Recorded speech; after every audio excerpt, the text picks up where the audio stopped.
2020 has been an interesting year no matter which way you look at it.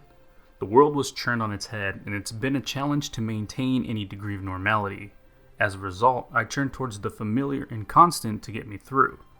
At least, that's the excuse I've been using to justify my increase in beer consumption. As I reflect over 2020, it's pretty clear that my love of beer never waned, growing at an alarming rate. This is a year in which I've drank more beers than any other that I can remember, and it isn't even over, as I sit here penning this on the precipice of December.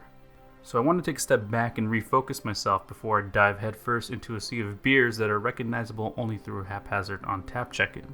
For the remainder of 2020 and going into 2021, I want to focus my efforts into a project exploring the various winter and holiday ales that are available, showcasing the more common, approachable, and easily obtainable, before moving on to stuff that may be a little bit more obscure or hard to come by.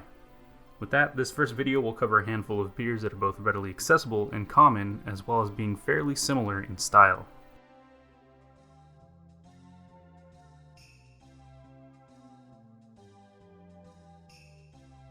The beers I have here are all from well-known brewers from across the nation. From Michigan, I have Bell's Brewery's Christmas Ale, Deschutes Jubilale out of Oregon, and Texas's very own Shiner Holiday Cheer from Spotsel Brewery.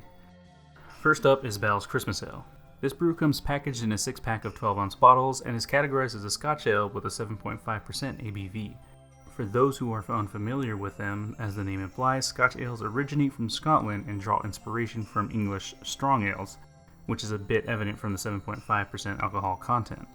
From these boozy bases, the Scotch ale downplays hops while emphasizing the malts to impart a sweeter taste. Additionally, yeast with less fruity esters are preferred. All in all, what we get is a very pleasant beer, sweet in nature with notes of caramel or toffee or molasses, as we'll see once we get into the flavors of this particular beer. The beer pours a beautiful amber with a tan head that lingers for quite a while. The clarity allows a reddish glow to emanate dazzlingly against the light, where you can watch some of the carbonation dance at the surface. The aromas of Christmas ale are dominated by malt, but underneath we get a subtle hint of bitters and even a subtler hint of roasted nut or coffee. As the beer warms though, those sweeter malts will eventually win out. For the first couple of sips while the beer is still chilled, what little bitters from the hops lead the procession of flavors, closely followed by the sweet and roasty malts once those bitters quickly dissipate across the palate. On the tail end, there's a bit of a fruity flavor that I can't quite nail down, with just a hint of those caramel notes mentioned before. With each preceding sip, the bitters build to a crescendo before breaking to the malt and becoming a background note. In the same manner, and as the beer warms, the sweetness begins to emphasize the fruity and caramel notes from before. I'm not quite sure, but it reminds me a little bit of plums or perhaps dates. The beer has a light to medium body that is accented by a slight and lovely creamy texture that is then accompanied by a moderate amount of carbonation. This combination makes the beer feel heavier than it actually is, planting it firmly into that medium body after a few sips. Next up is Deschutes Jubilale. Coming in the same packaging format as Christmas Ale, Jubilale clocks in at a 6.7% ABV. Jubilale is categorized simply as a winter ale, but Deschutes states that it is inspired by traditional English-style beers, which is why it compares so similarly to Bell's Christmas Ale, but with a slightly lower ABV and flavors. Jubilale continues with the same beautiful amber color and beige head that we saw with Bell's Christmas Ale, with the same dazzling clarity. The aroma here is also dominated by malty sweetness, though the bitters are muted and don't reveal themselves at first. There's also aromas of spices such as nutmeg or cinnamon that become more prevalent the warmer the beer gets. Jubilale has very little in the way of bitters, allowing the sweetness of the malts to highlight the more nuanced flavors hidden in the background. The first few sips linger with those cinnamon and nutmeg flavors that were present in the aroma, but the flavors include very subtle hints of chocolate. As the beer warms and the more you drink, those subtle spices and chocolate build in the olfactory and linger between each sip. Jubilale sits in between light body and medium body, much like Christmas Ale, including the same creamy texture and moderate carbonation, though I'd say that it leans more towards the light rather than towards the medium. The last beer in this review is of course Shiner Holiday Cheer. Packaged in 6-packs of 12-ounce bottles as well, Shiner is a much lighter 5.4% ABV. Holiday Cheer is listed as a Dunkelweizen, which is what brings it close in style to our other two beers, Dunkels relying on darker malts. But as we get into the review, we'll see that the Weizen half creates a pleasant variety to the malted ale formula. Pouring Shiner Holiday Cheer, we can see that the beer is much lighter than both Christmas Ale and Jubilale, but still retains a brilliant hint of red and crystal clarity. The head is practically non-existent, but what little did form was a light tan.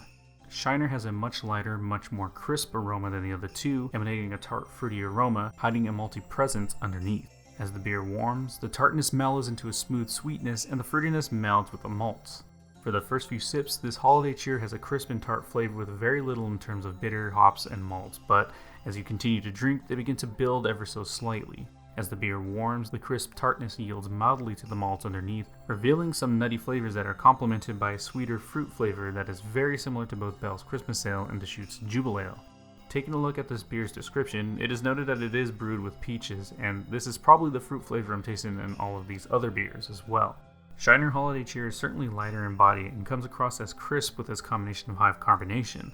It also has a nice juicy finish that pairs well with its fruity nature. So there you have 3 wonderful beers that will do well in any beer drinker's fridge, veteran or newbie alike. Personally, my favorite of the 3 would have to be Bell's Christmas Ale.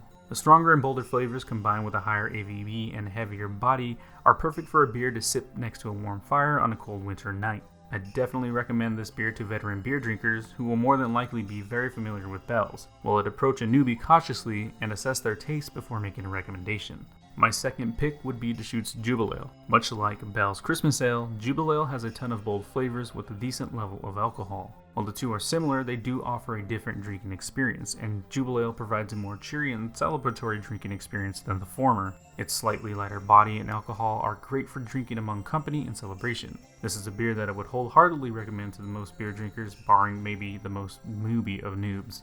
Coming in last would be Shiner Holiday Cheer, but make no mistake, this is not a bad beer by any means. In fact, I'd say that Holiday Cheer is the most versatile beer amongst the 3. Its light and fruity body allow this beer to be enjoyed by a wide array of drinkers, while allowing a palatable entry point for the more hop-adverse. Each of these beers has a little something different to offer, but each deserves your time if you can find them.